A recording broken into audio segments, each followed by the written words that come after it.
Good evening students. क्या आप मेरी आवाज़ सुन पा रहे हैं? जल्दी से चैट बॉक्स में अपना जो रिप्लाई है वो दीजिए जल्दी से। क्या आप मुझे सुन पा रहे हैं?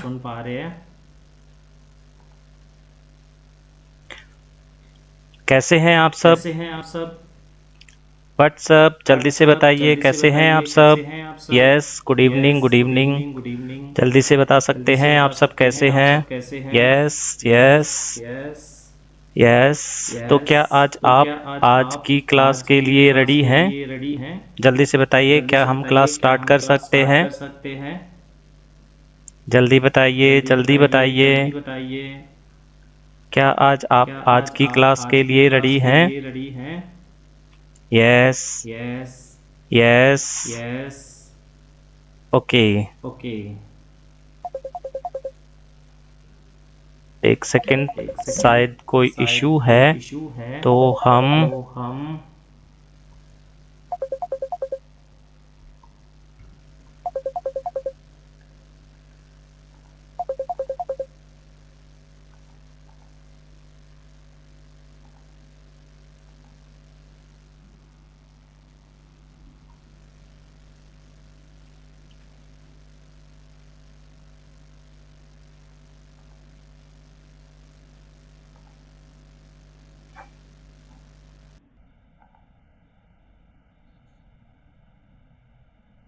यस। अब आप बता सकते हैं, क्या आपके पास मेरी आवाज़ सही से आ रही है? क्या अभी भी डबल आवाज़ आ रही है? जल्दी बता सकते हैं आप मुझे, क्या आपके पास मेरी डबल आवाज़ आ रही है? यस, जल्दी बताइए। क्या आपके पास मेरी डबल आवाज़ आ रही है?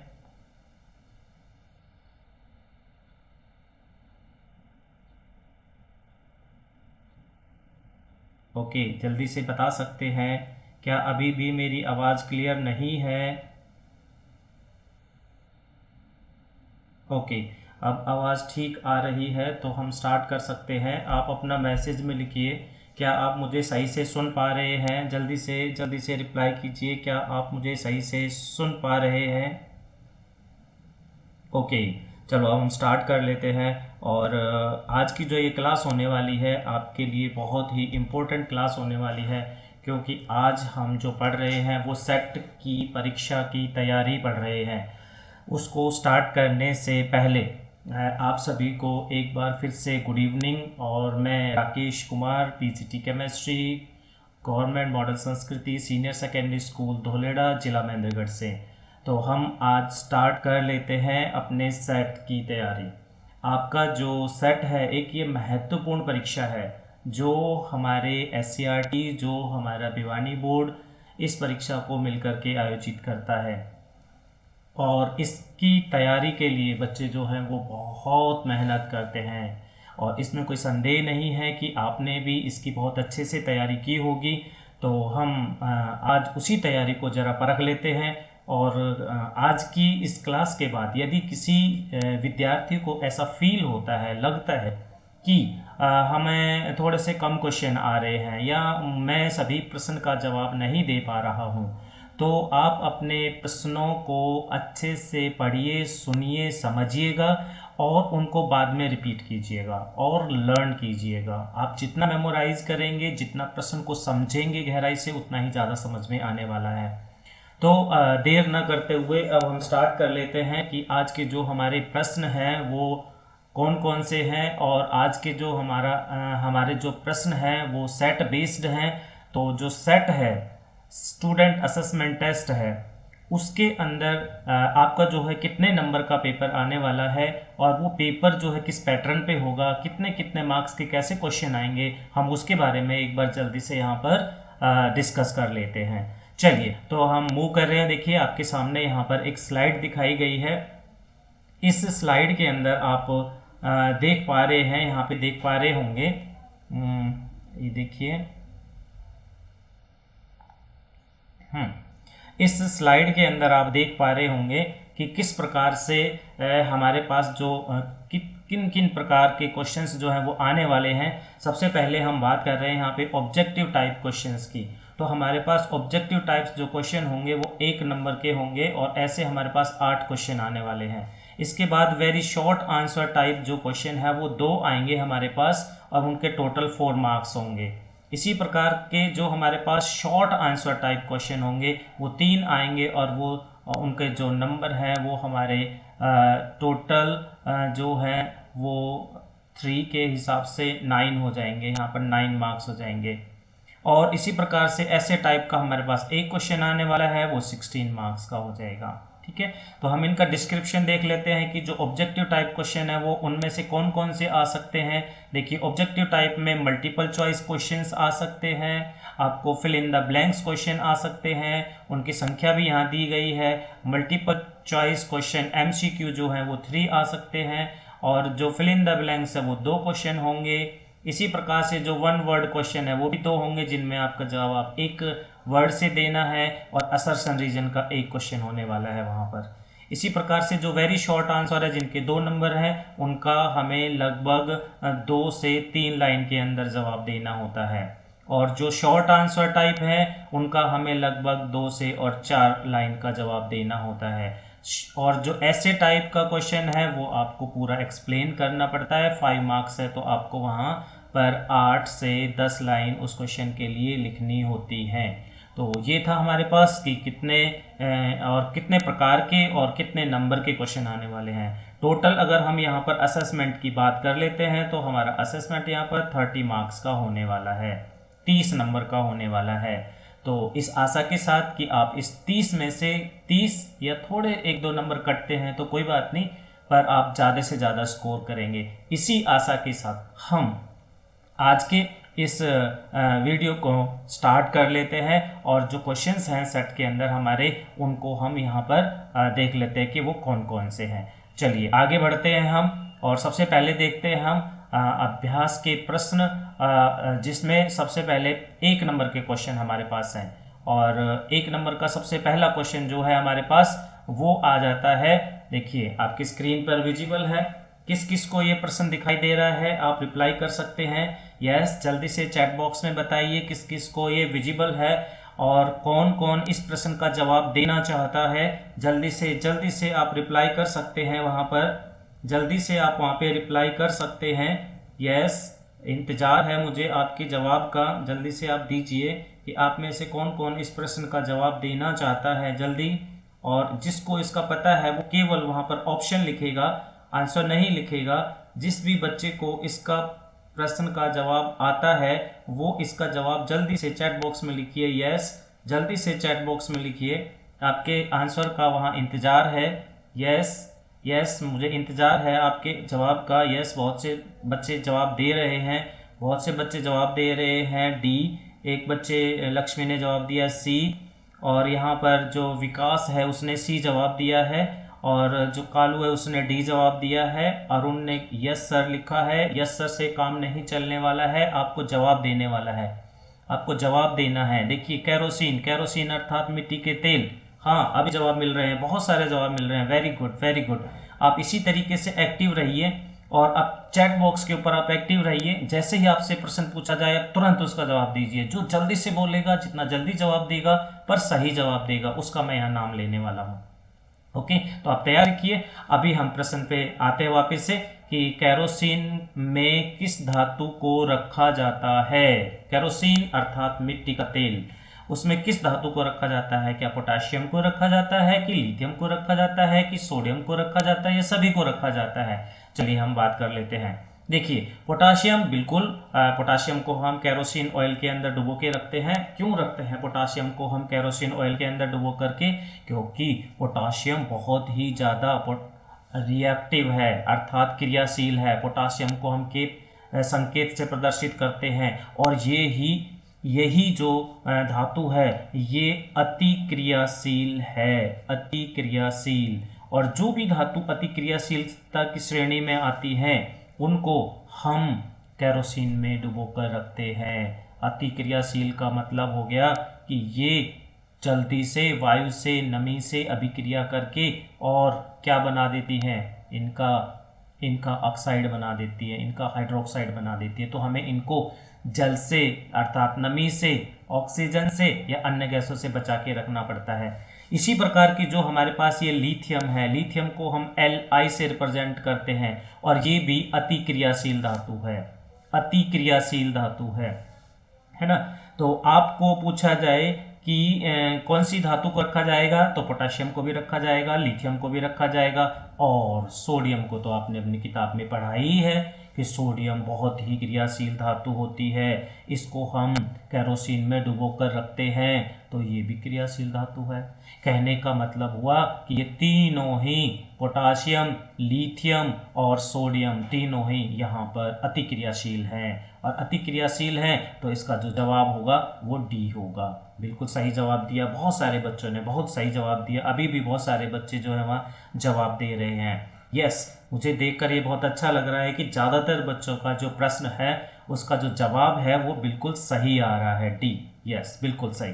और यहाँ पे लक्ष्मी राजपूत का डी और नीलम का डी और भावना का डी, बहुत सारे बच्चों का यहाँ पर डी जवाब आ रहा है। बहुत बहुत अच्छा लगा। चलिए अब हम आगे चलते हैं और आगे हम देखते हैं अपना अगला प्रश्न। यस, ये देखिए एक और प्रश्न यहाँ पर आपके पास आ गया है और उस प्रश्न का जवाब अब हमें यहाँ पे देना है। अब आपको यहाँ पर ABCD लिखने से जो है वो जवाब नहीं मिलने वाला है, तो आपको क्या करना पड़ेगा, आपको इसका जवाब ढूंढना पड़ेगा। प्रश्न नंबर 2 यहाँ हमारे पास है। प्रश्न नंबर 2 में जो प्रश्न है वह है अमलगम। वह मिश्र धातु होती है जिसमें एक खालिस्तान अवयव होता है। अमलगम किससे बनता है, हमें अमलगम का जवाब देना है। जल्दी से सबसे पहले जो जवाब देगा उसका यहाँ पर नाम लिया जाने वाला है। यस, जल्दी से बताइए, जल्दी से बताइए, मुझे इंतजार है प्रश्न नंबर 2 के उत्तर का कि अमलगम वह मिश्र धातु है। अमलगम मिश्र धातु का मतलब होता है, मिश्र धातु का मतलब होता है अलॉय है, अलॉय है, अलॉय मिश्र धातु। तो अलॉय के अंदर एक या एक से ज्यादा मेटल जो है वो होती है। बिल्कुल सही, अरे बहुत सारे बच्चे जवाब दे रहे हैं। अनन्या ने दिया है पारा, ईशा ने दिया है पारा, बिल्कुल सही, बिल्कुल सही। शशि ने भी दिया है पारा। तो यहाँ पर आपको सही पता चला, जो ये यहाँ पर खाली जगह है इसमें आ जाएगा पारा। पारा मतलब मरकरी, मरकरी। तो हम पारा लिख सकते हैं, हम मरकरी लिख सकते हैं और मरकरी का या पारे का जो संकेत होता है वो संकेत होता है Hg। तो हम Hg भी लिख सकते हैं। जितने भी अलॉय हैं हमारे, उन सब के अंदर क्या होता है, उन सब के अंदर मरकरी होता है। याद रखिएगा, जितने भी अलॉय हैं। और लगभग सभी धातुओं के अलॉय हम बना सकते हैं। क्या आपको पता है कि जो हम सिल्वर हमारे पास होता है, सिल्वर अलॉय, सिल्वर का जो अमलगम हम वहां बनाएंगे, ये देखिए मैं लिख देता हूं, सिल्वर का अमलगम।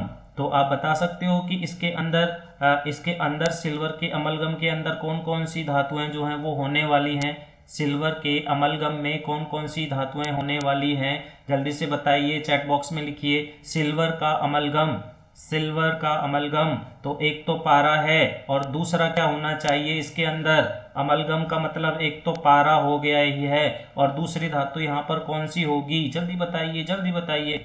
सिल्वर अमलगम है, सिल्वर का अमलगम है, जल्दी बताइए। किसी का जवाब नहीं आ रहा है, ओहो, किसी का जवाब नहीं आ रहा है कि सिल्वर का अमलगम क्या है। सोडियम गलत है, सोडियम जवाब नहीं आएगा, वो सोडियम का अमलगम हो जाएगा अगर सोडियम धातु आ जाएगी तो। पर हम यहाँ बात कर रहे हैं सिल्वर का अमलगम। तो देखिए शायद किसी को नहीं पता है, जिंक भी नहीं है, बिल्कुल गलत, कॉपर भी नहीं है, गलत है। नाम ही देख लीजिए आप, नाम बिल्कुल आपको यहाँ पर समझ में आ रहा है। देखिए सिल्वर का अमलगम, तो सिल्वर होगी यहाँ पर एक धातु। सिल्वर का मतलब होता है चांदी, सिल्वर का मतलब होता है चांदी, तो चांदी होगी और पारा होगा। ठीक है, तो वो क्या बन जाएगा हमारे पास, सिल्वर का अमलगम बन जाएगा। अच्छा, अमलगम आपने पहले भी कभी सुना होगा। अब 10वीं में आने से पहले जो डॉक्टर होते हैं, जिन बच्चों के दांत खराब हो जाते हैं, जिन बच्चों के दांतों में हम कहते हैं कीड़ा लग जाता है या गल जाते हैं या छेद हो जाता है दांत में, तो उसमें जब हम डॉक्टर के पास जाते हैं तो डॉक्टर एक पेस्ट बनाता है, कुछ बच्चों के हो सकता है दांत खराब हुए हों, तो वो डॉक्टर के पास गए हों, या आप अपने किसी माता जी के साथ, पिताजी के साथ या बड़े भाई बहन के साथ डॉक्टर के पास गए हों दांतों को दिखाने के लिए, और जिसके दांतों में छेद होता है तो डॉक्टर क्या करता है, उसके दांतों में एक पेस्ट बना के भरता है। तो क्या आप बता सकते हो कि वो पेस्ट किसका होता है? वो पेस्ट भी अमलगम होता है। तो वो जो दांतों का जो डेंटल अमलगम हम बनाते हैं, डेंटल अमलगम मतलब दांतों में भरा जाने वाला अमलगम, दांतों में भरा जाने वाला अमलगम, दांतों में भरा जाने वाला पेस्ट।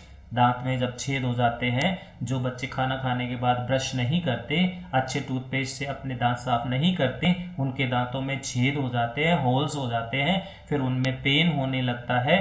तो उस पेन को ख़त्म करने के लिए और दांतों को सुन करके उसके अंदर एक पेस्ट भरा जाता है, उसको बोलते हैं हम डेंटल अमलगम। डेंटल अमलगम में पता है आपको कौन कौन सी धातुएं होती हैं? उसमें देखिए, एक तो सिल्वर होती है, सिल्वर अर्थात चांदी होती है, 67 से 74% तक उसके अंदर चांदी मिलती है आपको। टिन होता है उसके अंदर, टिन, टिन जो है वो आपका 25 से 28% तक मिलता है उसमें। उसमें कॉपर होता है जिसको आप तांबा कहते हैं, कॉपर होता है वो 6% के लगभग होता है। और जिंक होता है उसके अंदर, एक धातु जिंक होती है, जिंक उसमें 2% होती है। और एक होती है मरकरी, मरकरी का मतलब अभी हमने बताया Hg, क्योंकि इसके बिना तो अमलगम बनेगा ही नहीं, है ना। और ये होती है 3%, 3%। तो इन सबको जब हम मिला देते हैं तो हमारे पास क्या बन जाता है? हमारे पास बन जाता है डेंटल अमलगम, अर्थात दांतों में भरा जाने वाला पेस्ट, और वो दांतों के छेद को भर देता है। ठीक है, तो डेंटल अमलगम का भी आपको पता चल गया होगा। मिस अमलगम जहां भी आ जाए, ये शब्द जहां भी आ जाए अमलगम, तो इसका मतलब आपको समझ जाना है कि उसमें एक पारा होता है। ठीक है, चलिए अब हम आगे बढ़ते हैं, और आगे बढ़ के हम जल्दी से जान लेते हैं कि हमारा अगला प्रश्न क्या है। प्रश्न नंबर 3 देखिए, एक और बहुत इंपॉर्टेंट प्रश्न यहाँ पर आ गया है, प्रश्न नंबर 3। और प्रश्न नंबर 3 जो है उसके अंदर यहाँ पर 2 भाग हैं। पहला भाग हमारे पास है एम्फोटेरिक ऑक्साइड क्या होता है। एम्फोटेरिक ऑक्साइड क्या होता है? एम्फोटेरिक और ऑक्साइड, ऑक्साइड कब बनता है? जब किसी भी धातु के साथ या एलिमेंट के साथ जब हम ऑक्सीजन को जोड़ देते हैं तो उसका ऑक्साइड बन जाता है, उसका ऑक्साइड बन जाता है। तो हमें क्या करना है? हमें धातु लेनी है या अधातु लेनी है, अर्थात कोई भी एक तत्व लेना है। तत्व के साथ ऑक्सीजन जोड़ते हैं तो ऑक्साइड बन जाता है। अब हम यहाँ पर बात कर रहे हैं कि एम्फोटेरिक ऑक्साइड क्या है। एम्फोटेरिक ऑक्साइड देखिए, अगर हम धातु ले रहे हैं, धातु हम ले रहे हैं वहां पर धातु, और धातु के साथ अगर हम ऑक्सीजन को जोड़ते हैं, धातु के साथ अगर हम ऑक्सीजन को अभिक्रिया करवाते हैं तो वहां पर बनता है धातु का ऑक्साइड, धातु का ऑक्साइड बनता है। और इस धातु के ऑक्साइड को हम देखते हैं कि इसकी प्रकृति कैसी होती है। तो धातु के ऑक्साइड की जो प्रकृति होती है वो या तो क्षारीय होती है, या तो क्षारीय होती है, या फिर एम्फोटेरिक होती है, एम्फोटेरिक होती है। अब ये एम्फोटेरिक जो शब्द है ये अंग्रेजी का शब्द है। अगर हम इसकी हिंदी के अंदर इस शब्द को देखते हैं तो वो होता है उभयधर्मी, उभयधर्मी, उभयधर्मी ऑक्साइड, उभयधर्मी ऑक्साइड होता है एम्फोटेरिक ऑक्साइड। ठीक है, तो ये तो अब आपको याद आ गया होगा कि उभयधर्मी ऑक्साइड क्या होते हैं। प्रश्न है हमारा एम्फोटेरिक अर्थात उभयधर्मी ऑक्साइड क्या होते हैं। तो वे ऑक्साइड, वे ऑक्साइड जिनका जो नेचर है, जिनकी जो प्रकृति है वो अम्लीय भी हो और क्षारीय भी हो। अर्थात हम ये कह सकते हैं कि वे ऑक्साइड जो अम्ल और क्षार दोनों की तरह व्यवहार करते हैं, दोनों की तरह प्रतिक्रिया करते हैं, उन्हें हम क्या कहते हैं? उभयधर्मी ऑक्साइड कहते हैं। किसको कहेंगे हम? उभयधर्मी ऑक्साइड क्या होंगे? चलिए जान लेते हैं हम उभयधर्मी ऑक्साइड क्या होते हैं। देखिए, उभयधर्मी ऑक्साइड,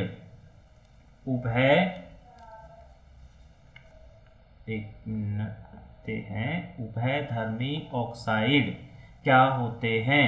देखिए, उभयधर्मी ऑक्साइड क्या होते हैं? ये वो ऑक्साइड होते हैं जो ये वो ऑक्साइड होते हैं जो, मैं लिख देता हूं यहां पर, वे ऑक्साइड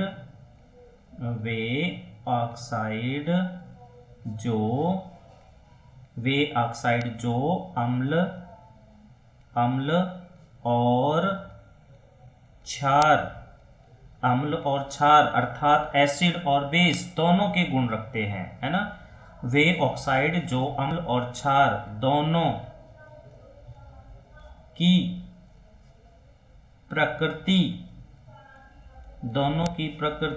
दिखाते हैं,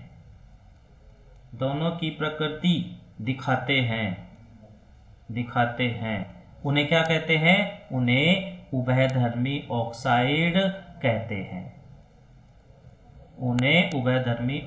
कहते हैं। तो वे ऑक्साइड जो अम्ल और क्षार दोनों की प्रकृति दिखाते हैं। हमने पढ़ा कि धातु ऑक्सीजन के साथ अभिक्रिया करके धातुओं का जो ऑक्साइड बनता है वो अम्लीय नेचर का भी होता है, वो क्षारीय नेचर का भी होता है, अर्थात एम्फोटेरिक नेचर का होता है। सारी का नहीं, ज्यादातर तो जो है वो क्षारीय ही बनाती है, पर कुछ धातुएं ऐसी हैं जो एम्फोटेरिक अर्थात उभयधर्मी ऑक्साइड बनाती हैं। चलिए उनके बारे में जान लेते हैं। हमारे पास देखिए क्या है कि एल्यूमिनियम एक धातु है, और एल्यूमिनियम जब ऑक्सीजन से रिएक्शन करती है तो वो बना देती है Al2O3 अर्थात एल्यूमिनियम ऑक्साइड। ये जो एल्यूमिनियम ऑक्साइड है इसका जो नेचर है वो उभयधर्मी नेचर है, अर्थात ये अम्ल की तरह भी बिहेव करता है और क्षार की तरह भी बिहेव करता है ना। तो ये हमारे पास जो एल्यूमिनियम ऑक्साइड है ये अम्ल की तरह का बिहेव करेगा और क्षार की तरह का बिहेव करेगा, अर्थात ये उभयधर्मी क्यों है ये हम देख लेते हैं उदाहरण के साथ। तो उदाहरण हम ले रहे हैं यहाँ पर Al2O3 का, एल्यूमिनियम ऑक्साइड का। देखिए मैं ले रहा हूं यहाँ पर Al2O3 एल्यूमिनियम ऑक्साइड, और इस एल्यूमिनियम ऑक्साइड को मैं एक बार अभिक्रिया करा देता हूं NaOH अर्थात क्षार के साथ। ये मैंने क्षार के साथ अभिक्रिया करवाया तो क्या बनेगा? तो मेरे पास ये यहाँ पर जो Al2O3 है ना ये अम्लीय प्रकृति दिखाएगा, और अम्ल और क्षार जब दोनों अभिक्रिया करते हैं तो क्या बनाते हैं? तो बनाते हैं लवण और जल, अर्थात उदासीन अभिक्रिया करते हैं। तो यहाँ पर अगर लवण और जल मिल गया हमें रिएक्शन होने के बाद में, तो हम कह देंगे कि यहाँ पर Al2O3 अम्ल का काम कर रहा था, अम्ल की तरह एक्ट कर रहा था, है ना, क्योंकि दूसरा हमारे पास क्या है? क्षार है। तो कुल मिलाकर के हम जब अम्ल को क्षार के साथ अभिक्रिया करवाते हैं तो लवण और जल बनता है, अर्थात सॉल्ट एंड वाटर बनता है। तो देख लेते क्या बनता है इसमें, है ना। चलिए देखते हैं क्या बनेगा। यहाँ पे बनेगा NaAlO2, ये बनेगा सोडियम मेटा एल्यूमिनेट, NaAlO2। ये क्या है? Sodium Meta aluminate. ये क्या है? ये है लवण अर्थात साल्ट, और बन जाएगा जल H2O। देखिए तो यहां पर हम क्या कह सकते हैं? हम ये कह सकते हैं कि जो हमारे पास NaOH है वो तो क्षार है ही, परंतु जो Al2O3 है वो यहाँ पर अम्ल का काम कर रहा है ना। तो चलो Al2O3 ने अम्लीय नेचर तो दिखा दिया यहाँ पे। अब एक और रिएक्शन देखते हैं जिससे हमें ये पता चलेगा कि Al2O3 जो है वो क्षारीय प्रकृति भी दिखाता है। देख लेते हैं एक और रिएक्शन लेकर के। यहाँ पर लिया Al2O3 और यहाँ पर हम इसको रिएक्शन करा देते किसके साथ? HCl के साथ। तो जब हम यहाँ पे HCl के साथ रिएक्शन कराते हैं तो यहाँ पर HCl क्या होता है? हाइड्रोक्लोरिक अम्ल। तो ये अम्ल है यहाँ पर, ये अम्ल है यहाँ पर। तो Al2O3 यहाँ पर किसका काम करे? क्षार का काम करे। अगर वो क्षार का काम करेगा, अगर वो यहाँ पर क्षार का काम करेगा तो क्या बन जाएगा? क्षार का काम करेगा। ये अगर यहाँ पर क्षार का काम करेगा तो क्या बनेगा? लवण और जल बनेगा। देख लेते हैं। एल्यूमिनियम ऑक्साइड HCl के साथ अभिक्रिया करके AlCl3 बनाता है, एल्यूमिनियम क्लोराइड बनाता है। और एल्यूमिनियम क्लोराइड क्या है? एल्यूमिनियम क्लोराइड है लवण, और साथ में जल बनेगा। ये देखिए जल बनेगा। तो क्या हुआ? ये जो Al2O3 है ये क्षार का काम कर रहा है, अम्ल का काम कर रहा था ऊपर वाली रिएक्शन में, नीचे वाली रिएक्शन में क्षार का काम कर रहा है। और ऐसा ऑक्साइड, कोई भी ऐसा ऑक्साइड जो अम्ल और क्षार दोनों की प्रकृति दिखाता है, उसे हम एम्फोटेरिक ऑक्साइड या उभयधर्मी ऑक्साइड कहते हैं। तो उदाहरण जो हम देख रहे थे, इसके उदाहरण में एक तो हमने देख ही लिया अभी Al2O3 एक इसका उदाहरण है। इसी प्रकार से जिंक ऑक्साइड ZnO इसका उदाहरण है ना, इसका उदाहरण है। तो हम इस तरीके से बता सकते हैं। तो आशा है कि ये वाला प्रश्न आपको समझ में आ गया होगा, है ना। चलिए अब हम चलते हैं अपने दूसरे प्रश्न पर, और जो हमारा इसका दूसरा भाग है वो है आघात वर्धनीय एवं तन्यता का उदाहरण दीजिए। आघात वर्धनीय एवं तन्यता का उदाहरण दीजिए। चलिए इसको देख लेते हैं। आघात वर्धनीय कैसे, क्या होता है आघात वर्धनीय? देखिए आघात वर्धनीय, आघात वर्धनीय, वर्ध और नीय मैंने अलग अलग करके लिखा हुआ है इसको। आघात वर्धनीय है ना, आघात वर्धनीय क्या होगा, क्या होता है आघात वर्धनीय, इसके बारे में जान लेते हैं। देखिए आघात का मतलब होता है कि प्रहार करना, प्रहार करना, प्रहार करना मतलब चोट करना, है ना, अर्थात पीटना। तो हम यहाँ पे लेते हैं पीटने से मतलब। आघात वर्धनीय का मतलब है पीटना, चोट मारना। किससे, किससे पीटना? हथौड़े से पीटना, हथौड़े से पीटना, है ना, हथौड़े से पीटेंगे यहाँ पर हम। तो क्या हो जाएगा? वर्धनीय। वर्धनीय का मतलब वो वो पतला हो जाएगा। वर्धनीय का मतलब बढ़ करके पतला हो जाएगा। तो ये जो गुण है ये धातुओं में पाया जाने वाला गुण है। धातु, जितनी भी धातुएं होती हैं उनके अंदर ये जो आघात वर्धनीय गुण है ये मिलता है, सभी धातुओं के अंदर। धातुएं मतलब यहाँ पर हम कह सकते हैं मेटल्स, इंग्लिश में बोलेंगे तो मेटल्स। तो जितनी भी मेटल्स हैं हमारे पास वो क्या होती हैं, जितनी भी मेटल्स हैं वो हमारे पास आघात वर्धनीय होती हैं, आघात वर्धनीय होती हैं। जितनी भी धातुएं होती हैं मेटल्स होती हैं। मेटल्स कैसे कह सकते हैं हम मेटल्स आघात वर्धनीय होती हैं? एक दो एक्सेप्शन को छोड़ करके देखिए, अगर हमने देखा भी है, अगर हम यहाँ पर एक लोहे की रॉड ले लेते हैं, ये एक लोहे की रॉड है, ओके, और इस लोहे की रॉड को हम क्या करते हैं, ये मैंने लोहे की रॉड ले ली है यहाँ पे, और एक हथौड़ा ला करके, एक बड़ा सा हथौड़ा ला करके, और इस रॉड को मैं वहाँ पर जोर जोर से इसके ऊपर मारना स्टार्ट कर देता हूँ, है ना, इसके ऊपर मैं यहाँ पे चोट करता हूँ बार बार। तो क्या होगा, अर्थात मैं कह सकता हूँ कि ये लोहे की, ये जो है लोहे की एक कील है या रॉड है, लोहे की रॉड है, और इस लोहे की रॉड पर मैं हथौड़े से बार बार चोट करूँगा। तो क्या होगा, ये पिट पिट करके और पतली हो जाती है, और ये कुछ कैसी हो जाती है, ये ऐसे ऐसे एक पतली सी चादर बन जाती है। क्या बन जाती है? चादर बन जाती है, धातु की चादर। चादर मतलब शीट बन जाती है, मेटल शीट, है ना, शीट बन जाती है, जिसको हम इंग्लिश में बोलते हैं तो शीट में बदल जाती है। इसी गुण को, धातुओं के इस गुण को हम क्या कहते हैं? धातुओं के इस गुण को हम आघात वर्धनीय कहते हैं। अर्थात किसी भी धातु को हथौड़े से पीट पीट कर पतली चादर के रूप में बदलना, पतली शीट के रूप में बदलना, वो आघात वर्धनीय गुण होता है। ठीक है, तो इसी की वजह से अब इसमें हमसे पूछा हुआ है कि उदाहरण भी दीजिए। तो हम इसके उदाहरण लिखें, तो आप लोगों ने बहुत सारे उदाहरण इनके देखे हैं कि नहीं देखे हैं। जैसे उदाहरण के लिए आप टैबलेट्स लेते हैं, जब बीमार हो जाते हैं तो आप टैबलेट लेकर के आते हैं, या डॉक्टर आपको टैबलेट देता है, गोलियां। वो जो गोलियों का जो पत्ता होता है, जो गोलियों का पत्ता होता है, उसके अंदर बीच बीच में ऐसे ऐसे गोलियां लगी होती हैं, है ना। तो ये जो गोलियों का पत्ता है ये धातु का ही बना हुआ है, कितना पतला होता है ना। तो इसको पीट पीट के आघात वर्धनीय गुण की वजह से इतना पतला किया हुआ है ना। इसी प्रकार से हम और भी उदाहरण ले सकते हैं। आपने मिठाई तो जरूर खाई होंगी, बर्फी खाई होंगी, कलाकंद खाया होगा, है ना। तो जो बर्फियां खाते हैं या कलाकंद खाते हैं, तो जो बर्फियों का जो पीस होता है हमारे पास, तो बर्फियों के पीस के ऊपर कई बार हमने एक चमकीला सा कागज लगा देखा होता है, यहाँ पर ये चमकीला सा कागज लगा होता है ना।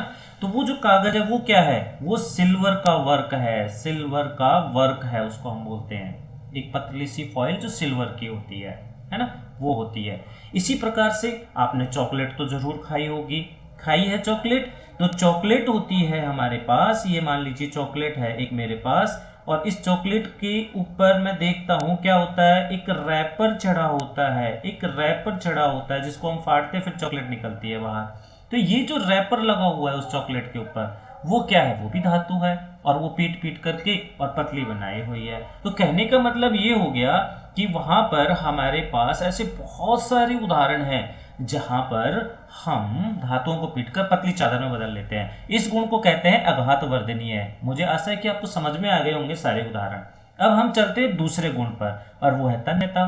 तन्यता जो है, तन्यता, तन्यता भी धातुओं का ही एक गुण है, धातुओं के अंदर ही पाया जाने वाला एक गुण है। क्या होता है तन्यता के अंदर, जैसा कि नाम से पता चल रहा है तन्य, तन्य का मतलब है डक्टाइल, डक्टाइल। और अघात वर्धनीय को हम क्या बोलते हैं, अघात वर्धनीय को हम बोलते हैं मैलिएबल, मैलिएबल, मैलिएबल, है ना। और यहाँ पर क्या है हमारे पास डक्टाइल, हम डक्टाइल की बात कर रहे हैं, तन्यता की बात कर रहे हैं। तो सीधा सा मतलब ये है कि ये हमने एक अगर धातु की रॉड ले ली है और मैं इसको खींचता हूँ, मैं इसको खींचता हूँ, खींचता हूँ, तो मुझे क्या मिलता है, मुझे एक लंबा सा तार मिलता है। और ये तार मिल गया, देखिए, है ना। आपने लोहे का तार देखा है, तो जो लोहे का इस तरीके का जो हमारे पास रॉड होता है लोहे का, उसको हम पिघलाते हैं और खींच लेते हैं। तो खींचने से क्या बन जाता है, तार बन जाता है, तार मतलब वायर बन जाता है। तो ये जो गुण है जिससे हमने धातु को खींच करके तार बनाया है, इसी गुण को तो हम तन्यता कहते हैं, डक्टिलिटी कहते हैं। तो डक्टिलिटी या तन्यता क्या हो गई है, तन्यता मतलब हो गया कि किसी भी धातु को खींचकर तार में बदल लेना, क्या कहलाता है, तन्यता कहलाता है, और इसको डक्टिलिटी कहते हैं। The property by which a metal is changed into the long wires, matter can be drawn into the long wires, that is called the ductility, उसको डक्टिलिटी कहते हैं हम। ठीक है, उदाहरण देख लेते हैं क्योंकि इसके उदाहरण पूछा हुआ है। तो उदाहरण बहुत सारे उदाहरण हैं। लोहे की तार को खींचते हैं, सॉरी लोहे के रॉड को खींचते हैं तो लोहे का तार बन जाता है। कॉपर की तार आपने देखी है, घर में कॉपर वायर यूज होती है ना। वो कॉपर के जो ब्लॉक होते हैं, कॉपर जो मेटल होती है उससे खींच करके कॉपर के वायर बनाए जाते हैं। इसी प्रकार से आपने एल्यूमिनियम के वायर्स देखे हैं, एल्यूमिनियम के तार देखे हैं। वो जो एल्यूमिनियम के तार है वो एल्यूमिनियम धातु को खींचकर बनाया जाता है। अब ये बात आती है कि सबसे ज्यादा बेस्ट मैलिएबल कौन सी है और सबसे ज्यादा बेस्ट डक्टाइल कौन सी है, अर्थात सबसे अच्छी आघातवर्धनीय धातु कौन सी है और सबसे अच्छी तन्य धातु कौन सी है। ये मैं आपसे पूछना चाहूंगा, जल्दी से चैट बॉक्स में जवाब दे दो इसका कि सबसे ज्यादा आघातवर्धनीय धातु कौन सी है और सबसे ज्यादा तन्य धातु कौन सी है। जल्दी लिखिए, जल्दी जल्दी लिखिए जवाब, मैं इंतजार कर रहा हूं आपका कि सबसे ज्यादा तन्य धातु कौन सी है और सबसे ज्यादा आघातवर्धनीय धातु कौन सी है। यस, जल्दी से बताइए मुझे, जल्दी से बताइए सबसे ज्यादा तन्य कौन सी है और आघातवर्धनीय कौन सी है। यस, चांदी, किरण कुमारी कह रही है चांदी, बिल्कुल सही। और नीलम ने कहा है गोल्ड, ये भी सही है। मुझे तो दोनों सही लग रहे हैं, एक्चुअली में है भी दोनों सही। चांदी और सोना दोनों ही बहुत अच्छी आघातवर्धनीय और तन्य धातु है। वर्धनीय धातु कौन सी हो गई है, सबसे अच्छी आघातवर्धनीय धातु हमारे पास है सोना या चांदी, कोई सा भी बता सकते हो, चांदी बता सकते हो, सोना बता सकते हो। तन्य कौन सी है, सोना या चांदी, दोनों ही बराबर है। चलिए आगे बढ़ते हैं और अगले प्रश्न को हम देखते हैं।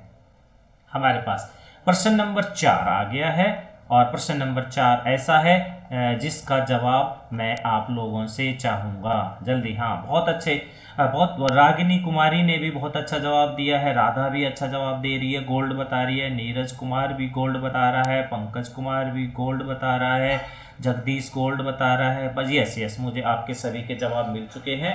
हम अब अगले प्रश्न पे आ चुके हैं, तो हम जल्दी से अपने अगले प्रश्न पे बात करते हैं। प्रश्न नंबर 4 है, रासायनिक अभिक्रिया को पूरा कीजिए। तो यहाँ पर एक रासायनिक अभिक्रिया दी गई है CH3COOH। देखिए क्या दिया हुआ है, CH3COOH। इसको कहते हैं हम ethanoic acid, acetic acid, ethanoic acid. और इसको किससे अभिक्रिया करानी है, NaHCO3 से अभिक्रिया करानी है। यह है सोडियम बाइकार्बोनेट अर्थात खाने का सोडा, खाने का सोडा है ये हमारे पास, खाने का सोडा है ना। और इधर क्या है हमारे पास, इधर है हमारे पास एसिटिक एसिड अर्थात एथेनोइक अम्ल। दोनों को अभिक्रिया करवाते हैं तो क्या बनेगा, बिल्कुल सिंपल सा है। जिस भी अभिक्रिया में आप एसिड देखते हैं और उस एसिड को वहां पर हम यदि किसी धातु को के साथ रिएक्शन करवाते हैं, किसी धातु के साथ अभिक्रिया कराते हैं, तो वो धातु उसके अंदर से हाइड्रोजन को हटा देती है। तो यहाँ पर जो धातु है हमारे पास सोडियम हाइड्रोजन कार्बोनेट में या बेकिंग सोडा में, वो सोडियम है। सोडियम क्या करेगा, यहाँ से इस हाइड्रोजन को हटा देगा, तो ये हाइड्रोजन यहाँ से हट जाएगा और सोडियम यहाँ पर आ जाएगा। ठीक है, और बाकी जो है आपस में इनसे प्रोडक्ट बन जाएगा। क्या बनेगा, तो बनेगा हमारे पास CH3COO और Na। ये बना CH3COONA, राइट।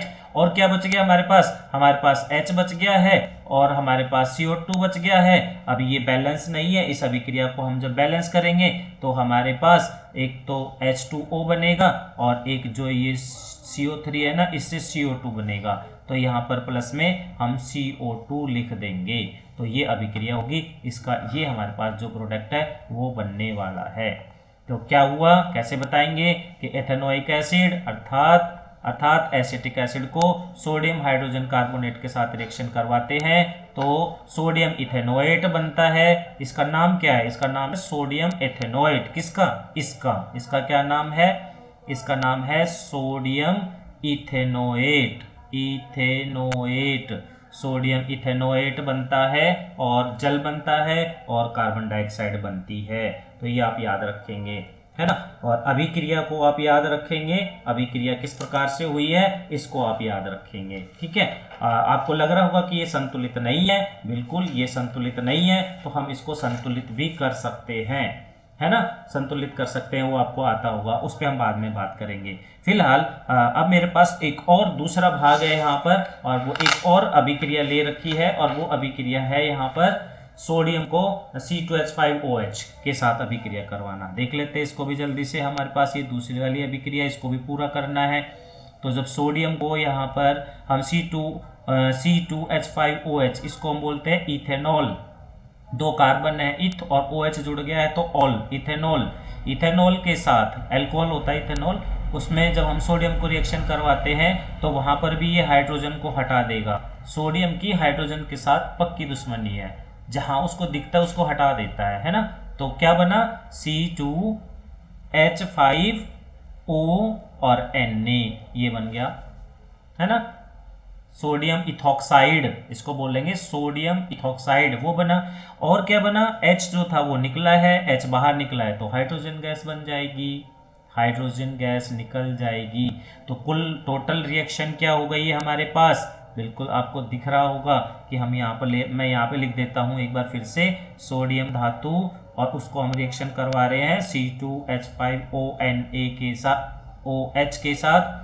तो क्या बनता है, C2H5ONA बनता है और प्लस में हाइड्रोजन गैस निकल जाती है। ठीक है, ये हमारी दूसरी अभिक्रिया थी। दूसरी अभिक्रिया में क्या बना, कैसे बना, शायद समझ में आ गया होगा आप लोगों को। चलिए अब हम बात कर लेते हैं अपनी एक और तीसरी अभिक्रिया है, उसके बारे में हम बात कर लेते हैं। तीसरी जो अभिक्रिया है हमारे पास वो है C2H5OH अर्थात इथेनॉल, और इथेनॉल को कंसंट्रेटेड H2SO4 की प्रेजेंस दी गई है। तो क्या होगा, दोनों अभिक्रिया करेंगे तब देखिए, C2H5 और OH ये लिया और इसको क्या दिया है, इसको कंसंट्रेटेड H2SO4 की उपस्थिति दी है। थोड़ा सा हीट भी कर देते हैं हम इसको। तो क्या करता है, ये जो कंसंट्रेटेड H2SO4 है ये क्या है, ये है डिहाइड्रेटिंग एजेंट। डिहाइड्रेटिंग एजेंट मतलब पानी को बाहर निकाल के फेंक देने वाला यौगिक, पानी को बाहर निकाल देगा। तो इसके अंदर पानी जो है, इसके अंदर जो जल है C2H5 के अंदर देखिए जल है, एक हाइड्रोजन यहाँ से आ जाएगा और OH ये वाला आ जाएगा। तो OH और H जब ये दोनों जुड़ जाएंगे तो क्या बन जाएगा, जल बन जाएगा। तो ये जल निकालना है। तो जल निकालना का मतलब है कि कार्बन तो ऐसे कैसे रहना है, यहाँ पर कार्बन तो 2 के 2 रहने हैं, पर हाइड्रोजन यहाँ से एक कम हो गया तो C2H4 हो गया, है ना। और क्या निकल गया वहां से, जल निकल गया। तो कंसंट्रेटेड H2SO4 अगर हमने वहां पर दे दिया ना तो जल बाहर निकल जाएगा, जल ये निकल गया यहाँ पर बाहर और ये बन गया। इसको हम क्या बोलते हैं, कार्बन के साथ डबल बॉन्ड, कार्बन है और 2 वहां इस हाइड्रोजन, 2 इधर हाइड्रोजन जुड़े हुए हैं और 2 इधर हाइड्रोजन जुड़े हुए हैं। तो ये हमारे पास है इथीन। इथीन, एथीन जिसको हिंदी में हम ऐसे लिखते हैं एथीन, तो एथीन बन जाएगा हमारे पास, ठीक है। तो याद रखिए जब भी हम इथेनॉल को और कंसंट्रेटेड H2SO4 की उपस्थिति में अभिक्रिया करवाते हैं तो क्या बन जाता है, एथीन बन जाता है और जल बन जाता है, ठीक है। तो आशा है कि तीनों अभिक्रिया आपको समझ में आ गई होंगी। अब हम इसमें एक अथवा का प्रश्न भी दिया हुआ है, तो हम अथवा का प्रश्न भी यहाँ पर हल कर लेते हैं। देखिए, निम्नलिखित यौगिकों के नाम बताइए, इसके नाम बताना है हमें, ये जो लिखा हुआ है। तो मैं इसको जरा एक्सपेंड करके लिख देता हूँ इधर।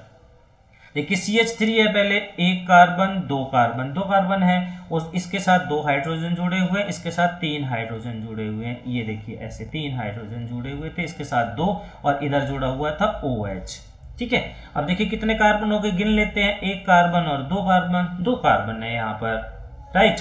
2 कार्बन के लिए हम क्या बोल देते हैं, 2 कार्बन के लिए हम एथ बोल देते हैं, एथ। 1 कार्बन जहां होता है तो मेथ बोलते हैं, और 2 कार्बन जहां होते हैं एथ, 3 के लिए प्रोप, 4 के लिए ब्यूट, 5 के लिए पेंट, ऐसे बोलते हैं हम।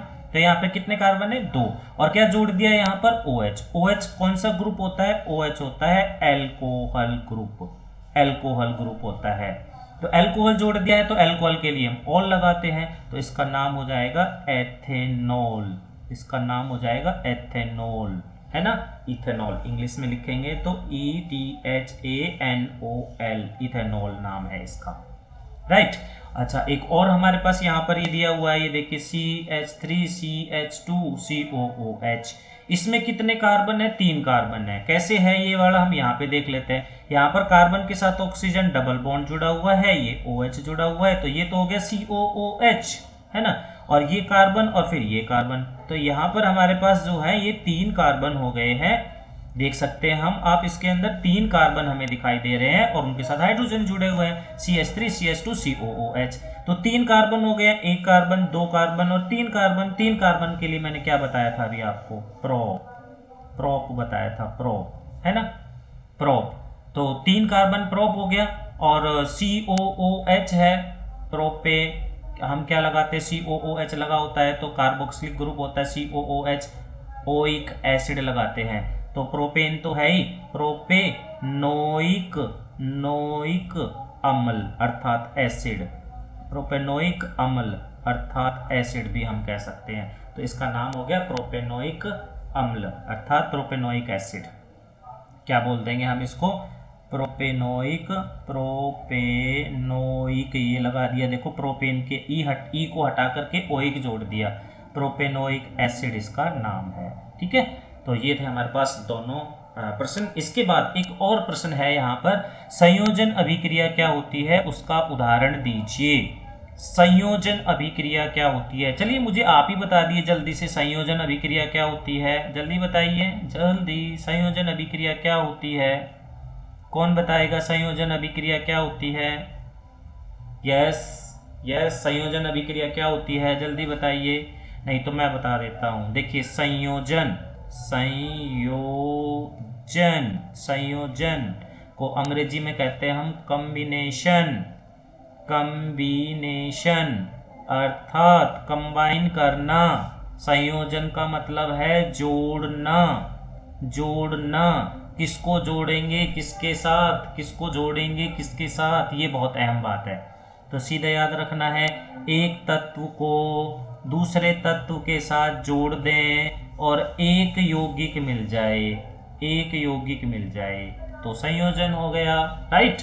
या फिर एक तत्व ले लें हम और एक यौगिक ले लें हम वहाँ पर और दोनों को जोड़ दें और एक यौगिक मिले, हमें दोनों जुड़ जाए और एक यौगिक मिल जाए तो भी हम उसको संयोजन कहेंगे, राइट। या फिर हम एक यौगिक लिया और एक यौगिक और ले लिया, दोनों को जोड़ा, दोनों जुड़ करके क्या बना रहे हैं, हमारे पास एक ही यौगिक बना रहे हैं, एक ही यौगिक बना रहे हैं, तब भी वो हमारे पास कौन सी अभिक्रिया होगी, संयोजन अभिक्रिया होगी। अर्थात एक एलिमेंट, अगर मैं बात करूं तो एक एलिमेंट प्लस दूसरा एलिमेंट जुड़ जाए और कंपाउंड बना दे, अर्थात दो या दो से ज्यादा तत्व तो आपस में जुड़ के और एक यौगिक बनाए। यहाँ पर ये खासियत है कि इनमें कितने बनेंगे, एक बनेगा। इधर कितने हो सकते हैं, ये कितने हो सकते हैं, तत्व कितने हो सकते हैं, तत्व जो है यहाँ पर दो या दो से अधिक हो सकते हैं, दो या दो से अधिक होंगे तत्व। तो संयोजन अभिक्रिया की परिभाषा आ गई है कि यदि या वह अभिक्रिया जिसमें दो या दो से अधिक तत्व आपस में जुड़ जाएं और एक यौगिक बना दे, उस अभिक्रिया को संयोजन अभिक्रिया कहते हैं। फिर से बता रहा हूं मैं, वह अभिक्रिया जिसमें दो या दो से अधिक तत्व या तत्व यौगिक या यौगिक यौगिक जुड़ जाएं और एक यौगिक बना देते हैं, उसको संयोजन अभिक्रिया कहते हैं, उसको कॉम्बिनेशन रिएक्शन कहते हैं। उदाहरण से समझ लेते हैं ना, चलो उदाहरण है हमारे पास तो उदाहरण से समझ लेते हैं और भी अच्छा समझ में आ जाएगा, है कि नहीं। चलो मैं पहले एक तत्व ले लेता हूं, मैंने तत्व ले लिया जिंक, जिंक तत्व होता है और एक तत्व सल्फर भी होता है। मैं इन दोनों को अभिक्रिया करा दूंगा तो मेरे पास क्या बन जाता है, जिंक सल्फाइड बन जाता है, ZnS क्या बन जाता है, जिंक सल्फाइड बन जाता है ना। तो ये जो जिंक सल्फाइड है ये क्या है, ये यौगिक है। जिंक सल्फाइड क्या है, जिंक सल्फाइड यौगिक है। तो इस तरीके से हम एक से ज्यादा तत्व को आपस में जोड़ देते हैं और एक यौगिक बन रहा है, तो वो संयोजन अभिक्रिया है। चलो ये तो तत्व का उदाहरण हो गया संयोजन अभिक्रिया का। यदि हम एक तत्व ले लें, जैसे मैंने यहाँ पर तत्व ले लिया ऑक्सीजन, ठीक है, और एक यौगिक ले लूं SO2 सल्फर डाइऑक्साइड यौगिक है और इन दोनों को अभिक्रिया करा दूं तो मेरे पास सल्फर ट्राइऑक्साइड बन जाता है। तो ये जो सल्फर ट्राइऑक्साइड बना ये भी एक ही यौगिक बना, एक से ज्यादा नहीं बना, तो ये भी संयोजन अभिक्रिया है। अगर मैं दोनों यौगिक ले लूं, जैसे मैंने यहाँ ले लिया CaO ये कैल्शियम ऑक्साइड यौगिक है, पहले कैल्शियम और ऑक्सीजन है इसमें, और मैं इसको CO2 के साथ अभिक्रिया करा देता हूं, ये देखिए, तो भी मेरे पास यहाँ पर क्या बन जाता है, CaCO3 बन जाता है, कैल्शियम कार्बोनेट। तो जो ये कैल्शियम कार्बोनेट बना है ये भी क्या है, ये भी एक यौगिक बना है ना। तो दो या दो से अधिक तत्वों को आपस में जोड़ देते हैं और उनसे एक यौगिक बनता है, तो उसको हम क्या कहते हैं, उसको हम बोलते हैं कौन सी अभिक्रिया, संयोजन अभिक्रिया। चलिए आगे बढ़ते हैं और हम अगले प्रश्न पे चलते हैं। यस, आगे बढ़ते हैं और हम अगले प्रश्न पे चलते हैं। बिल्कुल इजी सा प्रश्न है, अगर आप जुड़े रहेंगे तो आपकी क्लास कंटिन्यू रहेगी 10-15 मिनट और, है ना। अभी हमारे पास 5 मिनट है और हम इसको चला सकते हैं। अगर आप वहां पर रुकते हैं तो मैं आपसे चैट बॉक्स में इस चीज का जवाब भी जानना चाहूंगा। तो क्या आप वहां पर इस क्लास को लगातार जारी रखना चाहते हैं? यदि जारी रखना चाहते हैं तो जल्दी से जवाब दे दीजिए यस सर, यस सर। और आप बोलते हैं कि नहीं हमें तो जाना है, खाना खाना है, काम करना है, तो आप वहां पर क्लास लेफ्ट भी कर सकते हो, पर अभी आपके पास टाइम है, तब तक नहीं जाना है, ठीक है। चलिए अभी फिलहाल हम अगले प्रश्न पे चलते हैं और जो हमारा अगला प्रश्न है, निम्नलिखित यौगिकों के नाम लिखिए। और यस यस यस जवाब आ रहा है, वेरी गुड वेरी गुड। यही जो आपका जो साहस है और जो लगन है ना, यही तो हम लोगों को आपकी तरफ आकर्षित करती है। एक्चुअली में टीचर्स को क्या चाहिए होता है, बच्चों का साथ चाहिए होता है, स्टूडेंट का साथ चाहिए होता है। और जो बच्चे टीचर्स का साथ देते हैं पढ़ाई में, काम में, गृह कार्य के अंदर, होमवर्क में और डिसिप्लिन में, हर चीज़ में साथ देते हैं, वो बच्चे टीचर्स के फेवरेट होते हैं। वो हमेशा टीचर्स के मन में एक विशेष जगह बना के रखते हैं। बेशक टीचर ना कहें, पर उनके लिए वो बच्चे हमेशा विशेष होते हैं। चलिए मैं बात करूंगा अब जल्दी से प्रश्न की। प्रश्न नंबर 5वां है मेरे पास यहाँ पर, और प्रश्न नंबर 5 में एक पहला और दूसरा 2 भाग हैं। पहले भाग में हमारे पास है CH3CH2Br, ये हमारे पास है। इसका हमें क्या बताना है, यौगिक का नाम बताना है। तो बिल्कुल आसान सा नाम है। कितने कार्बन है, एक कार्बन ये हो गया, एक कार्बन ये हो गया, 2 कार्बन, 2 के लिए H, और ये ब्रोमीन जुड़ा हुआ है, तो ब्रोमीन को हम प्रीफिक्स के रूप में यूज करते हैं। तो ब्रोमो इथेन क्या नाम हो जाएगा इसका? इसका नाम हो जाएगा ब्रोमो और इथ और एन, है ना। क्यों? क्योंकि ब्रोमीन जुड़ा हुआ है और एथ क्योंकि 2 कार्बन है और एन इसलिए लगा है क्योंकि एक बॉन्ड है इनके बीच में। किस प्रकार की इनकी संरचना है? इस प्रकार की इसकी संरचना है। अगर हम बना के देखना चाहें तो ये देख सकते हैं, ये एथेन होता है, C2H6 एथेन होता है, उसमें एक हाइड्रोजन को हटा दिया यहाँ से और ब्रोमीन जोड़ दिया तो ये हो गया ब्रोमो एथेन। अगर मैं हिंदी में लिखूंगा तो ऐसे लिखूंगा ब्रोमो और एथेन, ब्रोमो एथेन नाम है इसका। ठीक है, चलिए दूसरा जो हमारे पास है इसको भी देख लेते हैं। इसमें CH3 CH2 तो ये भी एथ हो गया और OH जोड़ दिया है तो इसका नाम हो गया एथेनॉल। इसका नाम हो गया है एथेनॉल, एथेनॉल, है ना। इंग्लिश में लिखेंगे तो इथेन, इथेन का ई हटाएंगे लास्ट का और OL जोड़ देते हैं, अल्कोहल में ई हटा करके लास्ट में OL जोड़ देते हैं, एथेनॉल। ठीक है, तो ये तो नाम हो गया। अब हम अगले प्रश्न पे आ जाते हैं जल्दी से, और अगला जो प्रश्न है हमारा वो है एल्केन, एल्कीन और एल्काइन हमें बताना है। तो उससे पहले एक बार देख लेते हैं कि एल्केन क्या होते हैं। देखिए, जिनमें कार्बन कार्बन, वे यौगिक जिनमें कार्बन कार्बन के बीच में एक कलाबंध होता है, अर्थात सिंगल बॉन्ड होता है, एक कलाबंध। इसमें क्या है? एकल आबंध है। एकल आबंध का मतलब होता है सिंगल बॉन्ड, और सिंगल बॉन्ड है उसके पीछे हम क्या लगाते हैं? उसके पीछे हम एन लगाते हैं। उनको हम क्या कह देते हैं? उनको हम एल्केन कहते हैं। ठीक है, बिल्कुल सिंपल। जिनमें कार्बन कार्बन के बीच में डबल बॉन्ड आपको कहीं भी मिल जाए और उसको हम कहते हैं कि द्विआबंध है, द्विआबंध है, उनको हम क्या कह देते हैं? उनको हम एल्कीन कहते हैं, एल्कीन। और जिनमें कार्बन कार्बन के बीच में ट्रिपल बॉन्ड होता है, त्रिआबंध होता है, उसको हम कह देते हैं एल्काइन, एल्काइन कह देते हैं। तो हमें यही छांटना है, इनकी हमें संरचना बनानी पड़ेगी और हमारे पास पता चल जाएगा कौन सा एल्केन है, कौन सा एल्कीन है, कौन सा एल्काइन। पहला देखते हैं C2H2, तो कार्बन 2 है, मैं यहाँ पे 2 कार्बन बना देता हूँ, राइट। और इसमें 2 हाइड्रोजन ही जोड़ने हैं मुझे, तो पहले मैं 2 हाइड्रोजन जोड़ देता हूँ। देखो अब मुझे पता चल जाएगा कि ये क्या है। देखिए, एक कार्बन जो होता है वो जो है 4 बॉन्ड बनाता है। याद रखिएगा, कोई भी कार्बन है वो 1 2 3 और 4 ही आबंध बना सकता है, 4 से ज्यादा नहीं, और 4 से कम भी नहीं। याद रखिएगा, 4 से कम भी नहीं, 4 से ज्यादा भी नहीं। तो कितने आबंध बनाने हैं उसको? 4। तो हमें यहाँ पर एक एक, तो इस कार्बन ने इस हाइड्रोजन के साथ बना लिया, इस वाले कार्बन ने इस हाइड्रोजन के साथ बना लिया, बच कितने गए? 3। तो ये आपस में बीच में कितने आबंध बना लेंगे? 3। तो देखिए, इस वाले कार्बन के 4 आबंध हो गए हैं, इस वाले कार्बन के 4 आबंध हो गए हैं, है ना।